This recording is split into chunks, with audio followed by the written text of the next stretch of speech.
Assalamualaikum warahmatullahi wabarakatuh. Waalaikumsalam warahmatullahi wabarakatuh. Selamat pagi semuanya. Pagi. Iya, sehat ya? Iya. Alhamdulillah. Oke, baik teman-teman mahasiswa. Materi kita hari ini tentang struktur sosial dan dinamika hukum Islam. Oke, baik, mari kita mulai ya. Kita doa tawasul kepada guru-guru kita, kepada muassis Pondok Pesantren Zainul Hasan Kengkong. Al-Fatihah. Saya absen terlebih dahulu.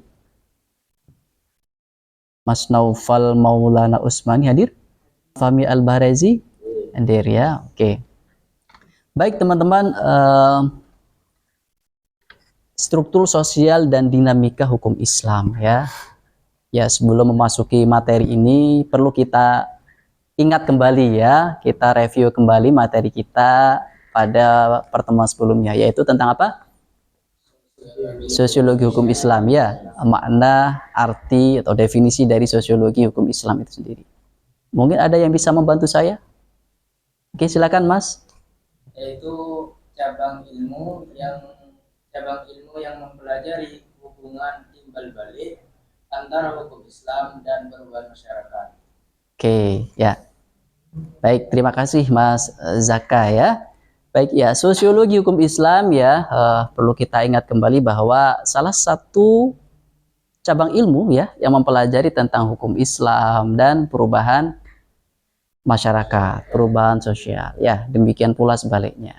Baik, struktur sosial dan dinamika hukum Islam. Apa sih ya tujuan pembelajaran yang akan kita capai pada perkuliahan ini? Yang pertama adalah teman-teman ya mahasiswa dapat menjelaskan pengertian struktur sosial dan kajian sosiologi dalam kajian sosiologi hukum Islam ya.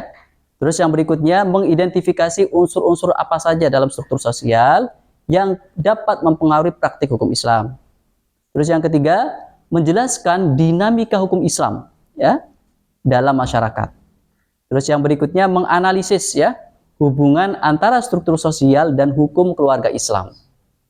Terus yang terakhir yaitu adalah memberikan contoh kasus hukum keluarga Islam yang dipengaruhi oleh perubahan. Baik teman-teman, yang pertama adalah pengertian struktur sosial ya. Cepat saja. Struktur sosial apa? Secara sederhana, struktur sosial adalah pola hubungan yang teratur dalam masyarakat. Struktur sosial membentuk siapa yang memiliki posisi tertentu, siapa yang memiliki kewenangan, siapa yang menjalankan peran, dan bagaimana norma itu dipatuhi.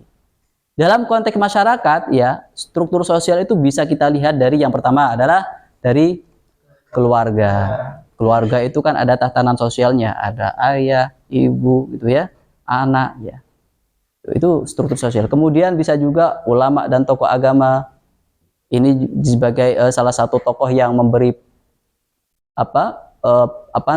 fatwa gitu ya, menjadi rujukan keagamaan. Kemudian KUA sebagai lembaga apa? Pencatatan perkawinan gitu ya, kemudian pengadilan agama, tokoh adat, negara, dan masyarakat. Nah ini contohnya apa teman-teman? Aturan tentang nafkah tidak hanya dipahami sebagai kewajiban suami. Nafkah itu dipahami bukan hanya sebagai kewajiban suami, tetapi apa? Aturan itu juga dipengaruhi oleh kondisi ekonomi keluarga, pendidikan pasangan, pola kerja perempuan, dan budaya lokal. Baik, berikutnya adalah unsur-unsur struktur sosial ya. Yang pertama status sosial. Ya. Kedudukan seseorang dalam masyarakat yang mempengaruhi relasi hukum. Contohnya apa? Ayah sebagai wali, suami sebagai kepala keluarga. Ya. Terus kemudian peran sosial. Apa itu peran sosial? Tindakan yang diharapkan dari seseorang sesuai dengan statusnya. Suami perannya apa? Kan memberi nafkah dia, melindungi keluarga gitu kan sebagai perannya ya. Kemudian norma sosial, aturan yang hidup dalam masyarakat berasal dari agama, adat, kebiasaan, atau hukum negara. Contoh, praktik waris dipengaruhi fikih. Dalam fikih pembagian waris itu bagaimana? Antara laki-laki dan perempuan? Bandingannya? Iya, berarti 2:1 gitu kan ya, kalau dalam ayatnya gitu kan ya. Tetapi di sini nanti adat juga punya pengaruh, gitu ya. Dalam adat itu ada yang memberikan aturan perempuan punya hak kuasa penuh terhadap waris. Biasanya ini masyarakat yang menganut sistem matrilineal gitu ya.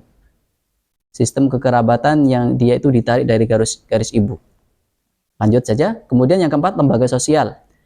Ya, lembaga sosial itu contohnya ya keluarga, KUA, masjid, pengadilan agama dan lain sebagainya. Kemudian apa? Stratifikasi sosial. Apa? Pelapisan masyarakat berdasarkan ekonomi, ya, pendidikan, jabatan atau pengaruh sosial. Contoh apa? Akses hukum dipengaruhi oleh kondisi ekonomi, pendidikan dan informasi. Itu ya. Bahwa unsur-unsur struktur sosial ini semuanya saling berkaitan, saling berinteraksi, ya, dan berubah mengikuti dinamika masyarakat.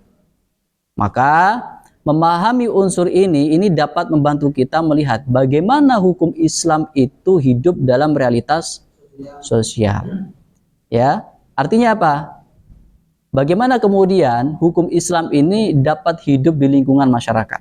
Pengertian dinamika hukum Islam. Apa dinamika hukum Islam itu? Dinamika hukum Islam adalah proses perubahan dan penyesuaian hukum Islam dalam kehidupan sosial, ya. Nah, perubahan ini banyak sekali ya faktornya ya, karena faktor perubahan ekonomi, ya, karena faktor apa?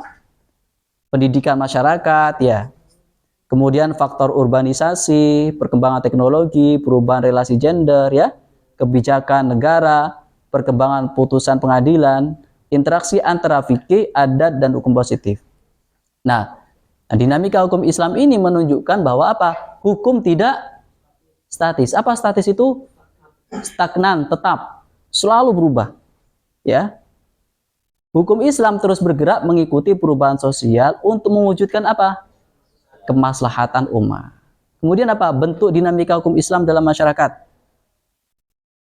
Bentuknya apa? Ya, misalnya kalau dari fikih, ya, fikih hasil pemahaman ulama terhadap dalil syariat. Ya, ketika masuk ke sistem negara, ia dapat berubah menjadi hukum positif. Contohnya apa? KHI. Kompilasi hukum Islam itu isinya merupakan pendapat para ulama madzhabul arba'ah misalnya gitu ya. Itu pendapat para ulama fikih. Kompilasi yang kemudian digabungkan jadi satu ya, berupa kompilasi ini. Yang kemudian kompilasi ini jadikan salah satu pedoman, pegangan oleh para hakim dalam memutuskan perkara. Ya. Nah, berikutnya adalah dari norma agama ke praktik sosial. Contohnya apa? Tidak semua norma hukum Islam langsung dipraktekkan oleh masyarakat. Ya, praktek ini kemudian dipengaruhi oleh adat, ekonomi, pendidikan, dan budaya lokal. Misalnya mahar. Mahar di tempatnya Noval tentu berbeda mahar di tempatnya hakim, misalnya gitu ya. Atau Zaka, Om Hadi. Itu. Mungkin di tempatnya Mas Noval maharnya yang biasa dipraktikkan berupa mobil begitu kan ya. Jadi ketika mau menikah dia maharnya harus mobil gitu ya. Sudah umum, sudah terjadi di masyarakat itu ya. Tapi boleh jadi berbeda di tempatnya Mas Mahdi ya. Mungkin di tempatnya Mas Mahdi ya cukup seperangkat alat sholat cukup gitu ya. Gitu ya. Nah, ini ya. Jadi dari norma agama ke praktek sosial tidak tidak dipraktekkan sama oleh masyarakat. Jadi berbeda-beda karena apa? Dipengaruhi oleh adat tadi, pendidikan. Kemudian dari praktek tradisional ke praktek modern. Dulu perceraian itu diselesaikan secara informal melalui keluarga. Ya, jadi perkawinan tidak tercatat ya, sering dianggap ya cukuplah secara sosial. Dari otoritas tunggal ke otoritas majemuk, misalnya apa ya? Dalam masyarakat modern ya, otoritas hukum Islam tidak hanya pada ulama, tetapi apa? Banyak pihak yang membentuk pemahaman hukum Islam. Contohnya seperti ini ya. Ya. Jadi akibatnya apa? Masyarakat menerima banyak pandangan hukum ya. Struktur sosial itu mempengaruhi cara hukum Islam berjalan. Sebaliknya apa? Hukum Islam juga dapat mengubah struktur sosial. Contohnya misalnya seperti ini, perkawinan anak. Menurut Undang-Undang Nomor 16 Tahun 2019 ya, ini batas minimal usia menikah. Laki-laki dan perempuan minimal 19 tahun. Ya, karena apa? Tujuan undang-undang itu adalah untuk melindungi anak, untuk meningkatkan pendidikan, untuk meningkatkan kualitas keluarga, gitu ya. Yang kedua, nikah siri dan isbat nikah. nikah siri sah menurut agama, tetapi tidak diakui oleh negara. Nah, solusinya bagaimana? Sudah kadung nih, sudah terlanjur nikah siri. Bagaimana kemudian supaya dia itu mendapatkan pengakuan secara negara? Dilakukanlah yang namanya isbat nikah. Oke, paham ya? Oke. Kemudian perceraian dan nafkah. Perceraian dipengaruhi ekonomi. Oh, banyak terjadi itu sudah. Hadonah. Apa hadonah itu? Hak asuh anak. Ya. Ya, hak asuh anak. Ini pasti sudah teman-teman ya. Setelah terjadi perceraian, itu pasti ada masalah baru. Siapa ini yang berhak mengasuh anaknya? Nah, ini bisa dilihat dari sini ya. Anak ya kurang dari 12 tahun dia diasuh ibu. Ya, ini putusan hakim harus adil. Anak di atas 12 tahun dia dapat memilih. Ya. Dan nafkah anak merupakan tanggung jawab dari ayah. Itu ya. Tuh. Kemudian yang kelima, waris Islam dan adat. Nah, ini. Waris mengikuti hukum Islam, tetapi adat keluarga masih berpengaruh.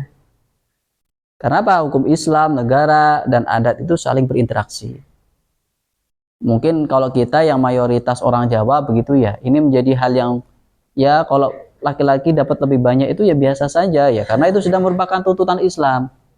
Tapi kalau teman-teman ya berada di luar Jawa, katakanlah misalnya di Minangkabau itu ya, yang menganut sistem matrilineal. Matrilineal itu sistem kekerabatan yang ditarik dari jalur ibu. Jadi yang punya hak kuasa penuh atas harta pusaka itu adalah dari pihak ibu, wanita. Itu ya. Itu sama. Oke. Seorang perempuan menikah siri selama 5 tahun. Dari perkawinan tersebut lahir satu anak. Suaminya kemudian pergi dan tidak memberi nafkah. Perempuan tersebut ingin mengurus akte kelahiran anak dan menuntut nafkah. Pertanyaan yang pertama, apa masalah hukum kasus ini? Ya, kemudian bagaimana hubungan antara nikah siri dan perlindungan hak perempuan?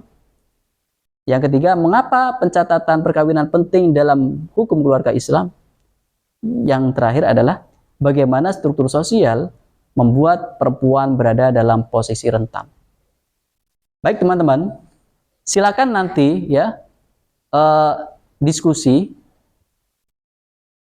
kesimpulan ya bahwa struktur sosial itu membentuk cara masyarakat memahami dan menjalankan hukum Islam. Ya, sementara hukum Islam itu juga dapat membentuk perilaku, relasi keluarga dan lembaga sosial.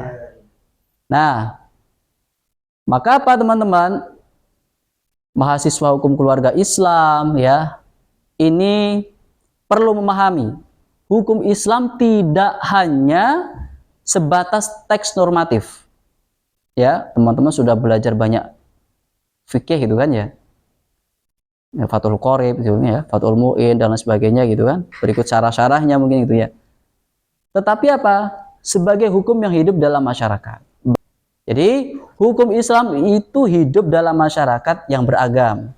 Keadilan dan kemaslahatan adalah tujuan utamanya. Maka dengan pendekatan sosiologi hukum Islam ini dapat membantu mahasiswa ya melihat bahwa hukum itu secara lebih utuh. Hukum tidak hanya bertanya apa aturannya, tetapi apa? Bagaimana aturan itu bekerja, siapa yang terdampak, dan apakah hukum tersebut menghadirkan keadilan sosial atau menghadirkan kemaslahatan.